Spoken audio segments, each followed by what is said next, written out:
All right, all right. I think we're ready to rock and roll on this mega magical make it happen day. Let's go. All right, all right. Man, is that is that who I see? Is it Coach? Coach in the house?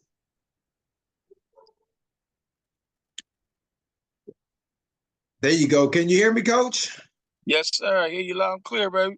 All right, man. Man, I've been wanting to do this, man, for so long, man, and I'm just happy that our schedules can actually really connect with a San Francisco legend, icon. You can't come to San Francisco without checking into New Bills.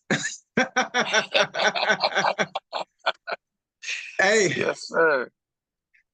hey, Coach.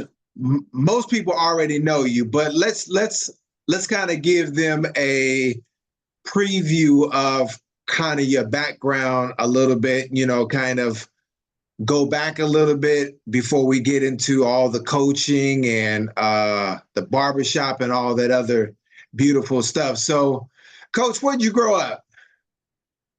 I grew up in San Francisco, California, in the Fillmore district.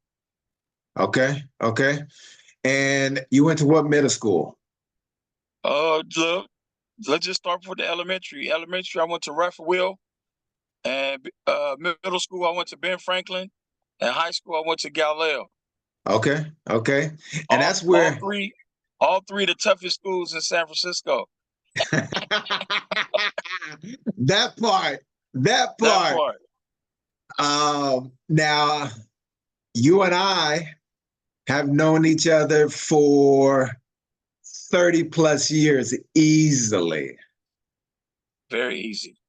Very easy. And we pretty much connected at the G House. Most people know about the G.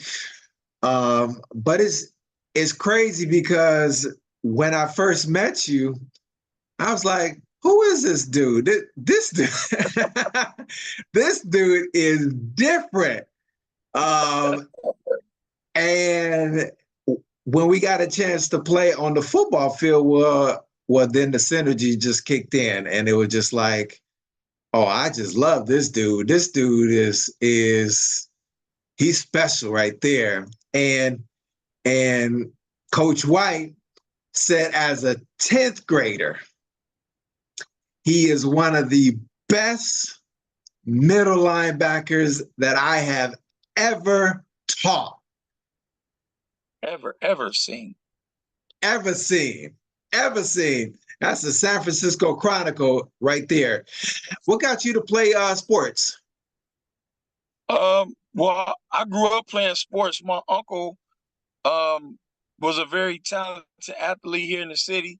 He was my basketball coach at Galileo, but he taught me and my cousins how to use our left hands, how to dribble, how to shoot. He taught us all at a young age, and we played strikeout, football, basketball, tennis. We played every sport growing up. Like my uncle, 8 years older than me, and he always taught me and my younger cousin. Mm. So I think with his lessons and us playing rec ball and stuff like that, we were always considered the top tier, in our age groups throughout the city. I wanted to say one thing though, we would have been closer than we were, but when I got to Galileo, but every time I wanted to go play Seahawks, I was always overweight. Mm, So mm. I always used to be running them extra laps with them plastic bags on, trying to Yeah. sweat, lose that weight. And I never made it. I never made it. So my first year putting the pads on was that gal. But again, I grew up in Turkwood and OC. So them the toughest projects in San Francisco, if you ask me. 12 stories, 2 buildings with a bunch of wing units. And Yeah. we used to play Killer Man on the concrete. So when I put the pads on, it was even more crazier because I didn't feel nothing. I just put my head down and try to put my head in everything I ran. Yeah. Hey, I'm start calling you D-Rock because that's what I call you. The Who are some of the folks that you play with around Turk? Yes, Like, sir. who were some of them dudes? We call him Sput. His name Charles Lewis, Mike Mitchell, Frick, Harvey, um, Archie, Dennis, Big Bob, Lil T, Uh-huh. Sean Wiggins, JJ, Creamer. Uh, man, our buildings was the best buildings on Turk and Fillmore, between Webster and Fillmore on Turk Street. I mean, we had a basketball court in the backyard. We had a football field. We had a play structure. We had a stage. I mean, we could do everything in our backyard. So our Mm. backyard was, man, that was the gridiron. Now, me and D Doss used to always go down to Ham and play football. But you was at Hamilton too, right? Like, Oh, did I you lived in play? Hamilton. Yeah. Hamilton was my second home. It was like when I got home from school, if I wasn't in the backyard, I was at Hamilton. Okay. Okay. Why do you think places like Hamilton was important for us? Like, Oh, man. Uh, Hamilton, it keeps you going to the rec center, playing basketball, ping pong, and whatever else they provide for us at the time, sports. It it was it was the best place you can be without getting in trouble. yeah, The worst thing you can do at Hamilton is get into a fight. And fighting, you can get into a fight anywhere. But it was the second home. The rec managers, Big Ken, them they was our idols. yeah, Growing up, they was our idols. They did right by us. They did good. And right now, I think that's one of the biggest minuses is that the kids don't go to the rec centers no more. We grew up in them though. We was mhm, raised in them. mhm, mhm. Let's talk about the G House. So you started playing football um, as a 10th grader, correct? Well, technically a 10th grader, but I didn't come to high school till a semester late. So I missed the first football season. Okay. All right. So basically I came in my ninth grade year in February. So Okay. I didn't get to start with y'all when he started because I had to go to summer school in the eighth grade. And Francisco lost all the damn records, or somehow the records got screwed up. And my mama didn't come fight for me. She was Okay. like, again, like, hey, you got to stay in eighth grade for a semester. Yeah. Yeah. That You was a started humble playing. experience in my life. Very humble. You started playing football, and you immediately showed your talents on the field. Did that come natural, or did you kind of submit a little bit and then you just allowed yourself to become one of the most dominant players in San Francisco? Like I say again, I grew up in the projects that nobody wanted to be at. And we played tackle football on the concrete. Mm.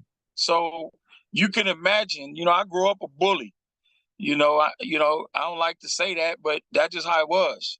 And my family was there was a well-known family, and my uncles, my mom, everybody was tough. Yeah. So growing up in my family, it's like you just had to be tough. So I was already that dude. So you know what I mean? Like I bite my bottom lip and I go at anything. I had no fear of nothing. So putting on the equipment that didn't do nothing but protect me even Yeah. more because I was already crazy. I'll hit you without the equipment on. You can have the equipment on and I didn't have to have nothing on. I still hit you. So it was Yeah. already in me. Now, I can bear witness to the toughness, that's sure, and the bulliness. But you also had a lot of love. Like, like there was something in your heart that really came out on the field and off the field. So even though you were one of those tough guys that nobody wanted to mess with, you also had a lot of love for people. Where did that come from? Well, that also comes from my family. My family is a loving family. My family accepts everybody. If you're a friend of one, you're a friend of all. You're a friend of ours, you family. So that comes from that. And also, when I say bully, I also, when I did things that I knew was wrong, I cried. I cried because I did that to somebody. Mm. So I had a heart too. Like you say again, y'all know me. I cried at the drop of a dime. Yeah, But again, 100%. once you get me mad, 100%. once you get me mad and I bite on that lip, it's a wrap. Mm-hmm. And so I had a heart too. So I'll do something and then I regret doing it. Sometimes I apologize, sometimes I didn't. But like I love hard. You know what I'm saying? So all my friends, they family. You family. You my right hand. I Yeah. don't look at you like a friend. You my family. You my blood. Yeah, I yeah, yeah, die for yeah. you. Yeah, yeah. Real talk. Real talk. I know that. I know that personally. Um, so we played on the football field and we also ran the streets. and we got caught up. It is what it is, but that's the past, and that's growing up as a youth in San Francisco, and we stole a lot of cars. Like how did that We had impact you? fun. Yeah, yeah, we had a lot of fun. Yeah. Yeah, we had a lot of fun. We had a lot of fun, and again, we was mischievous. We was teenagers, and we just love being the kings. We was the Yeah. kings of everything. You But couldn't beat us in nothing. what's funny was you had the first car. You had the first car that we would ride in around San Francisco and go throughout the city and do what we do. And I think that was an eye-opening for us because you had the car, but then we start. Yeah, Go ahead. I bought my first car. I mean, I say this, I ain't proud to say it, but I bought my first car at the age of 11. Mm. And I was in sixth grade at Ben Franklin. And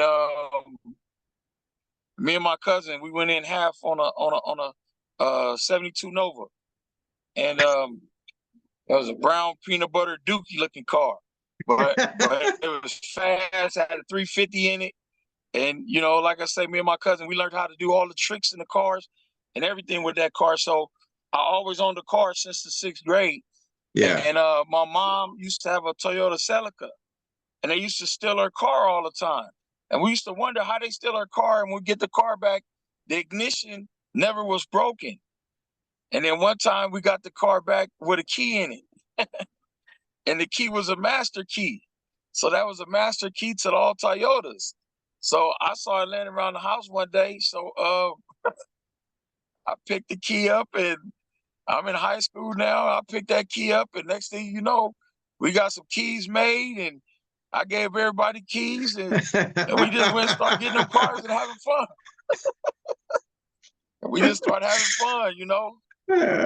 Yeah. Most of the days. Yeah. Yeah. Oh man, that was yeah. Okay, so we, we ain't gonna elaborate too much on that, but that Right. Because I don't think too many people can say as teenagers they had more fun than us. I think our lives was the funnest. I think my life, the funnest experiences I done had in my life, I was teenager. When I was a yeah, teenager. yeah, I went yeah, through a lot, did a lot. I think those were the best where I'm just being able to be me. Other than that is when I start having my kids, which yeah. I guess I was a teenager then too. Right, right.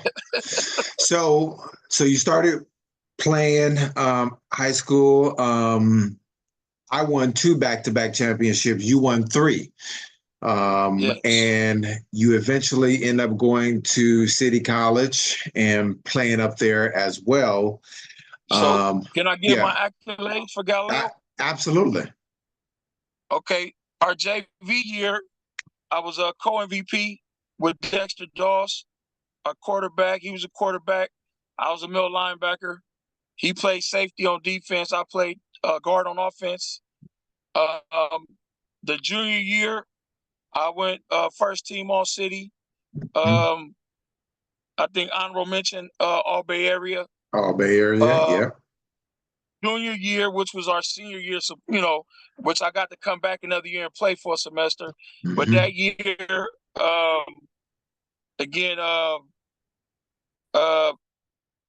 don't remember exactly how Coach White did it. I think you got back of the year. I got defensive player of the year,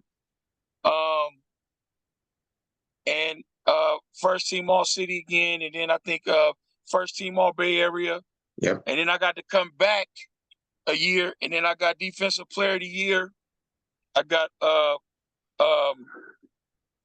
don't remember if I got defensive player of the year twice in a row for San Francisco or not. Yeah. I don't remember, but I know the last year, I know I definitely won defensive player of the year for the whole city, first team all Bay Area, and first team all city. And again, like I said, Coach White gave me again one of the comments that stuck because I was pretty much his last coach, real middle linebacker, because after that, I went to college for a year and I went back and started coaching. So I started coaching the linebackers at that point. But he did make that statement as a 10th grader, I was the best he's ever seen. That was his comment that he put in the paper. How did that make you feel? And he said that I was a very, very hard hitter. It made me feel good because I had my coach back. I would do anything he'd tell me. Coach Keeves was our first coach for JVs, and he was the best first coach we could have ever had. That's true. Because he was a guy that was physical, and we were physical. So therefore, everything we did was physical from the start. When we got to Coach White, it was kind of a little bit easier almost. Yeah. Because Coach Keys was down with the bullshit. Excuse my French, but he was with the shit. Yeah. He'll let us tear your head off. Coach White tell us to calm down a little bit. Do you remember where we were? What you finna say? I think you finna say something about Lionel. Lionel, I love you if you ever see this. But yeah, Lionel, you made me mad, bro. Coming from JV to varsity that summer, man. Man, that summer, boy, I couldn't do nothing but do my push-ups, lift weights, run, play basketball. But everything I did, I had you on my mind because come double session, all I was going to do was I was going to break your neck. I was going to kill you. And I do like to say I am the reason you wore a double neck brace. Hey, the shit was real.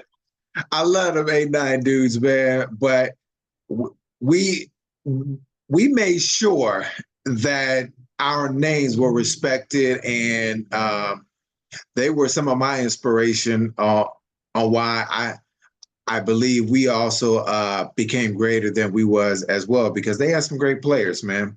They was me, you, Reggie, Dante, Slee, Sam sometime, Siege, Mace, Big Bird, T-Top. It's like we were all in. You know what I mean? It's like, I hate to say it, but we were winners and we had the best leader in myself. Yes. And you to be my right-hand man. It was like, I remember the first game against Westmore, Gary Little trying to tell me to shut up and be quiet. And Sam said, leave him the fuck alone. Excuse my French again. But Sam said in the huddle, leave him the fuck alone. We love what he's doing. He doing what we need done. So just that statement in itself said it again, hey, we came in there and made a big impact, bro. Me and you. We made a big impact to that year. That junior year, they wouldn't have did that. They never did what we did together. So we came up and made that happen. Me playing that middle and just being a dude that made other dudes on the other side of that ball fear us. The dudes didn't want to play us. They was like, damn, blood, dude is crazy. What's wrong with that dude with them glasses on and them freckles? Oh, man.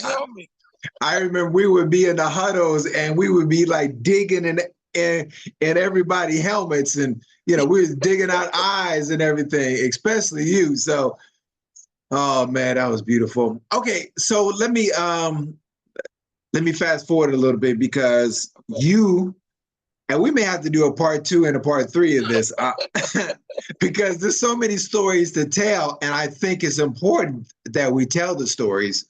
But you eventually got into coaching. Why did Yeah. you get into coaching? I got into coaching because honestly, I didn't take school seriously. Going to class, that wasn't my favorite thing, you know.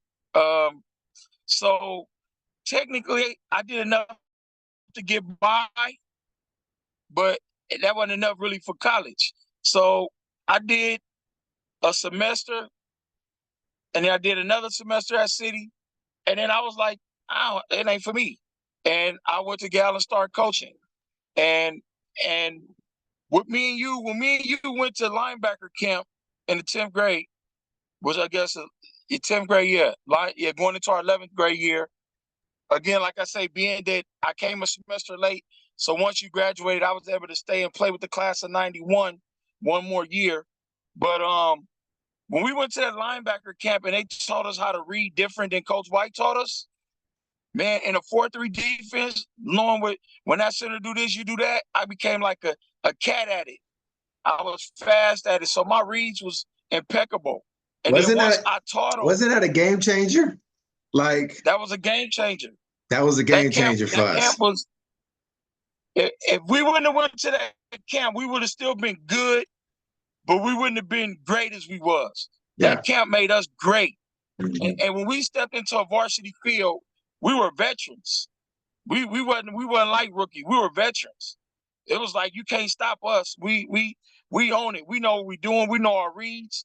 We wow. We right at it. We at that ball. And people think we blitzing. Well, we ain't blitzing. We just reading the center and Right. reacting to our Right. guy. You reacting to your guy, reacting to my guy. And and then when I came a coach, I swear it was almost more exhilarating than playing. Mm. And I mean, to teach somebody to do what I knew how to do and Right. to see them go out there and orchestrate it and do it, it was the best feeling in the world, man. Like it made me almost go to tears right now thinking about it because that's how much I love coaching. I love coaching more than I did playing, I think. What was Helping somebody, interesting, helping somebody and adding value to others' lives. That comes from you and you made me know my purpose in life. yes, yes. You being one of my best friends and you always telling me, D, you add value to others' lives. And I love you so much for that. I'm like, I understand through the grace of God to be thankful for friends like you. Yeah. And then just to know that yeah, you make me understand my purpose in life. Yeah. Come on. Come on. Now you even though we won championships, you end up winning more championships as a coach. Yeah. Yeah, Bro, I was consecutively in Turkey Day 8 years straight.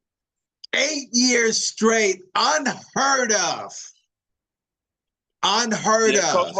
Coach White never did that one.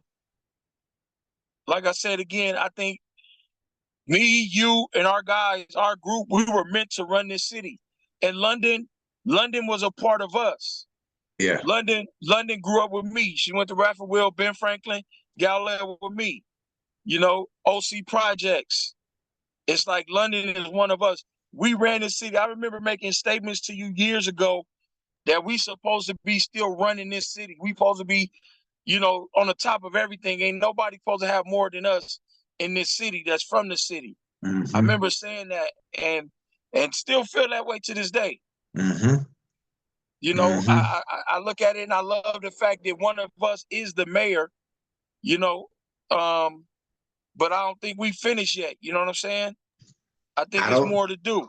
Yep, I agree. I agree. Let me ask you, yeah, this is gonna have to be a part two and a part three. I already see it. Because there's so much to unpack in Yeah.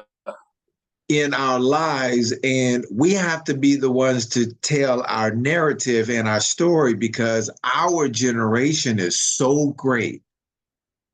And we just no one tell our story better than us. So let me Right. ask you. So you went to Turkey Day 8 years in a row. Um, why do you think you were able to accomplish that in a way that you, Coach Adams, and everyone else was able to achieve? Um, because it's the same. This is what I can say. You know, like I say, when people think, "Oh, we had this to do it, we had this to do with this, we had this to do with that. We're the reason why we won, and this and that." And I could say not to toot my own horn, but I could say it like this: God gave me gifts, and He gave me the gift to be one of the best leaders in the world. And Yes. I can lead the world. I can do more than just lead my people in San Francisco, my area code. I can lead the world. God gave me the gift, Yeah. and I think as a leader, God gave me that gift to be one of the best. And Yes. I think that's the reason why. Because as a player, I won 3P. I won three in a row. And then as a coach, I coached for 11 years, and out of 11 years, 8 years I spent in the championship game, and 11 I spent in the playoffs. So it's like Coach Adams just got elected to San Francisco Prep Hall of Fame Uh, the other day, and like he said, he want me to be wherever he at because he said he couldn't have did it without me. yeah. Yeah. And I'm looking like, like I said again, the leader that God made me out to be. I'm like, I'm that guy. I'm that guy. So if I was still at Galileo, we'll still be undefeated. We'll still be in Turkey Day. We'll still be in the playoffs every single year. We'd have never spent a year not in the playoffs because my coaching ability and my leadership, I make the dudes think they me. Yeah. Let me give you one quick story real quick. There's a coach that used to coach at McClymond High School, and his name is Alonzo Carter. Yeah. And right now he's the assistant head coach at Arizona University. Uh-huh. Or is it Arizona University or Arizona State?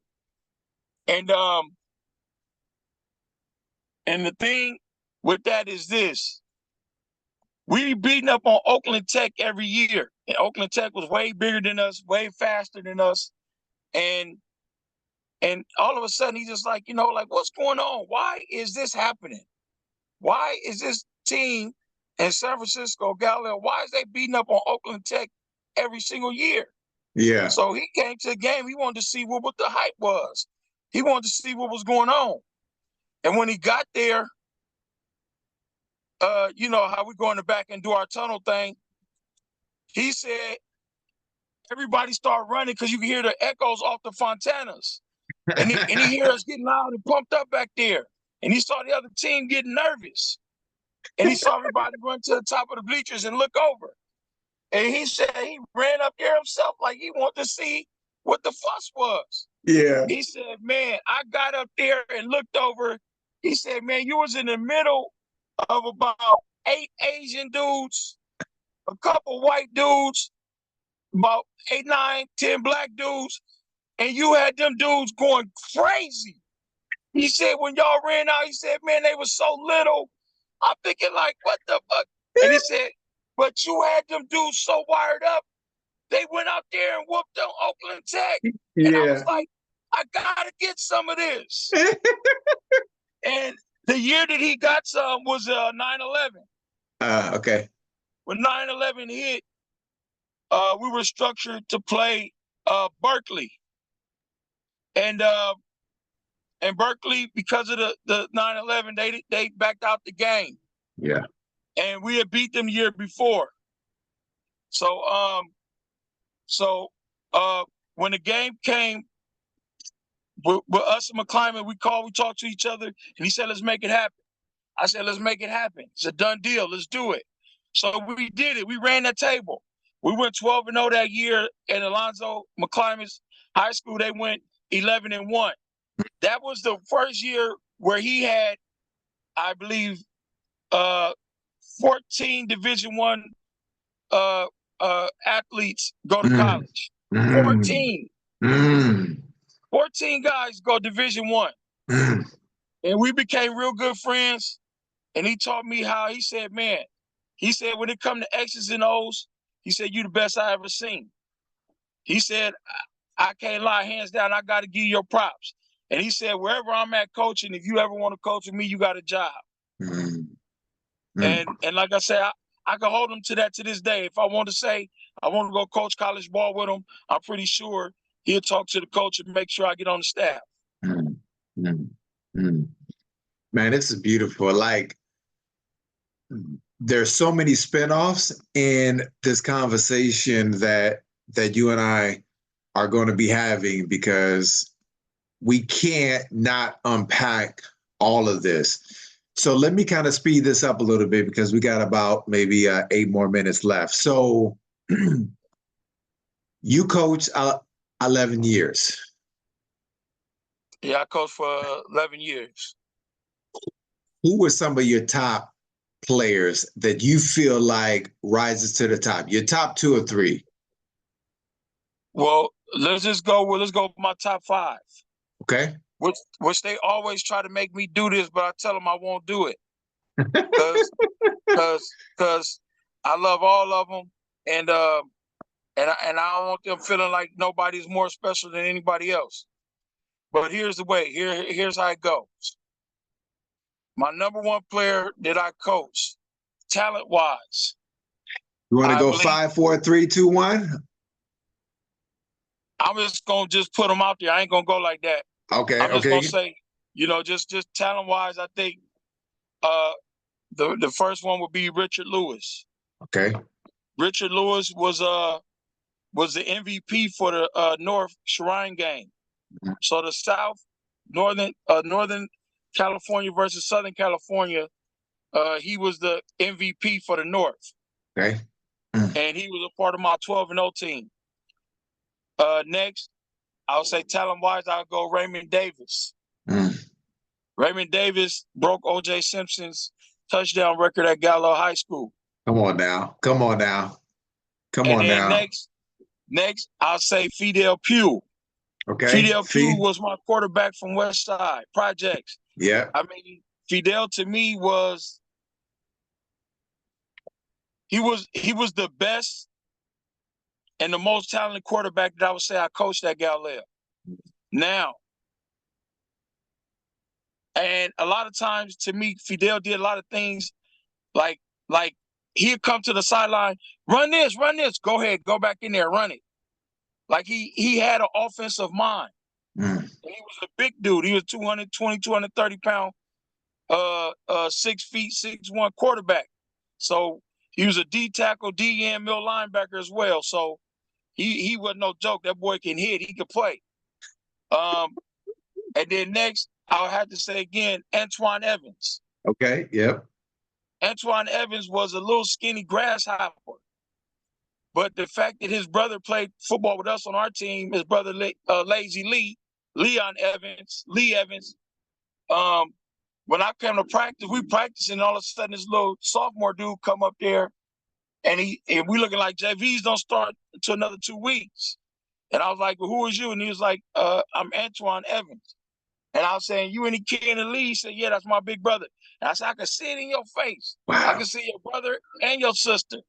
And I said, you know what? Well, since that's your brother, you come on, you're going to practice with us until the JVs come out here. And he worked so hard that I was like, okay, ain't no way I'm letting you go back down and play JVs. You're going to stay with me. Yeah. And that year, his sophomore year, he didn't get to start to the middle of the season. But in one practice, because I kept teaching him, bite your lip. And one of my And I'm going to give this to everybody. Everybody remember this if you ever coach or if you ever want to motivate somebody. You tell them to bite their lip and say, for the game,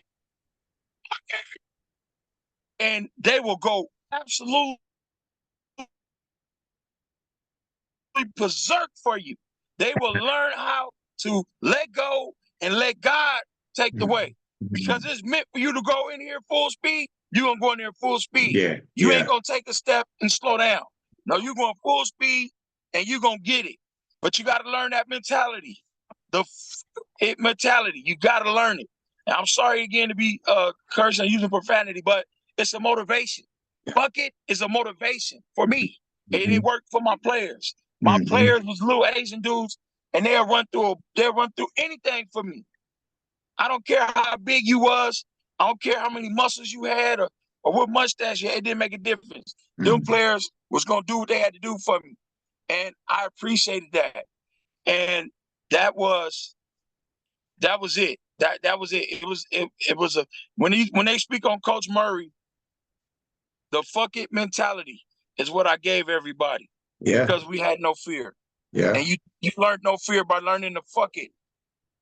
By learning that, it gave you all the things that you needed to move forward in life. And I just like to say again excuse me. I'd like to say again that was just that. You know, that was the way things played out. And that mentality is the mentality that I rock with to this day. Now, one thing, because I know you said we're about to, wrap it, but this is how I could tell you why I was the way I was. See my face? Oh yeah. Oh yeah. Oh yeah. Oh yeah. See my face? I was probably about 8 years old right there. And that was me. Growing up, I was man, I was I was always like I am, man. Yeah. Yeah. Well, do you we ain't even touched the service. So we will revisit this, but you have recently purchased the New Bills Barbershop, which is an icon barbershop on Divisadero in San Francisco. Been there for years. Like, what motivated you to actually go in that direction to own your own barbershop? Okay, again, goes back to the days of us being in high school. Dex was all of our barbers. Dex cut our hair. And my oldest son, mom, Josette Glover, she when we were dating, her uncle had owed me some money. And he kept dodging me. So he wasn't trying to pay me my money. So he had some brand new clippers in his room. So I took the brand new clippers and I cut her little brother hair. And then from cutting her little brother hair, I just felt like I'm finna learn how to cut hair. Yeah. And so it became a thing where me and Dex were both cutting hair. But mainly Dex was better than me back then. He learned the trade first, And back there was bowl cuts. We wasn't doing fades yet. Yeah. We were just doing bowl cuts and high tops. But man, I picked it up real fast. And man, I became great at it. Yeah. And from high school, I used to cut in the house, and you made me my first flyer. My haircuts was $5. Really? Yeah. Remember you made me my flyer? Remember I used to have it on my wall and stuff.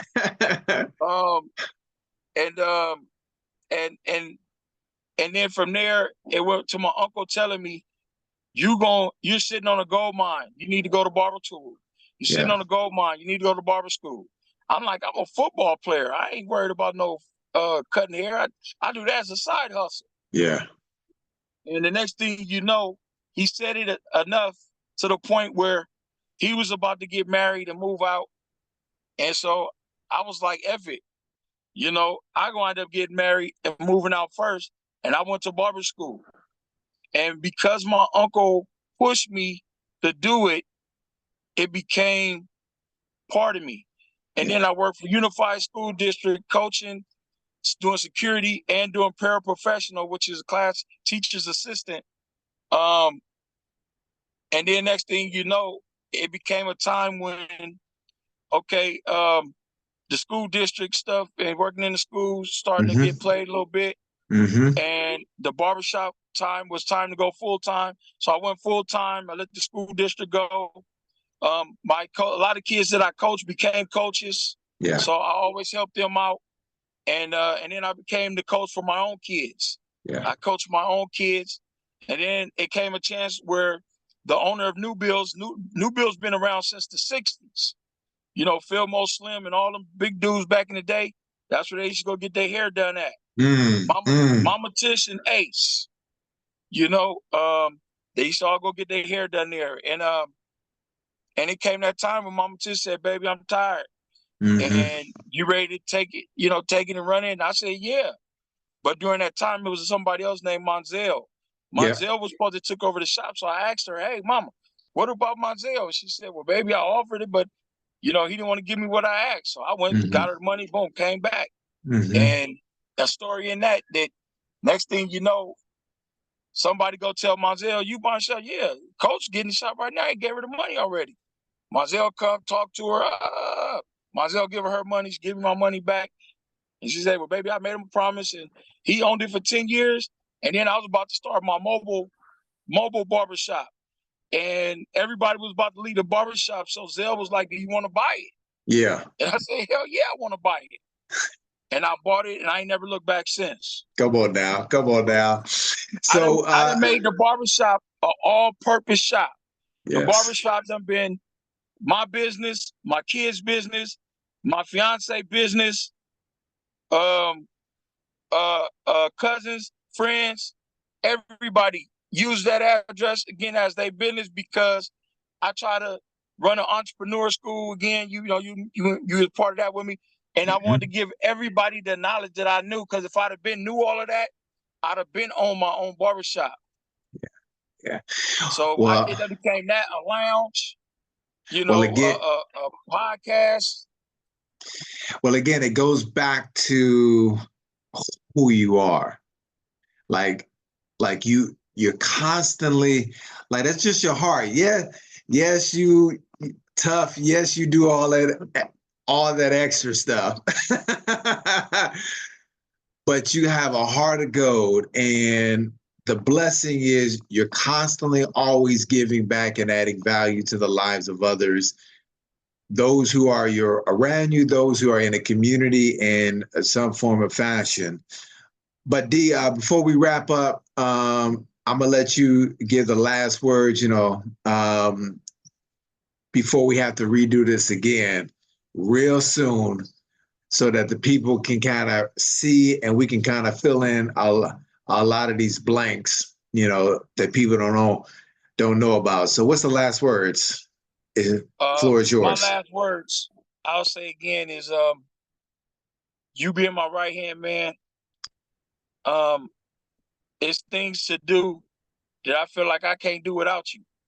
I feel like I gotta have you right next to me, and on my right hand side to help me cross the finish line. Come on now. And you've been that person for me to help me cross the finish line. Yes, sir. And I remember us getting in trouble and me trying to get y'all out of it, saying that it was all me. They didn't know, when y'all knew what y'all was doing. But I loved y'all so much that I let the people know that they didn't know it was all on me, because you and Marcus was y'all mean the world to me. Yeah, and, yeah.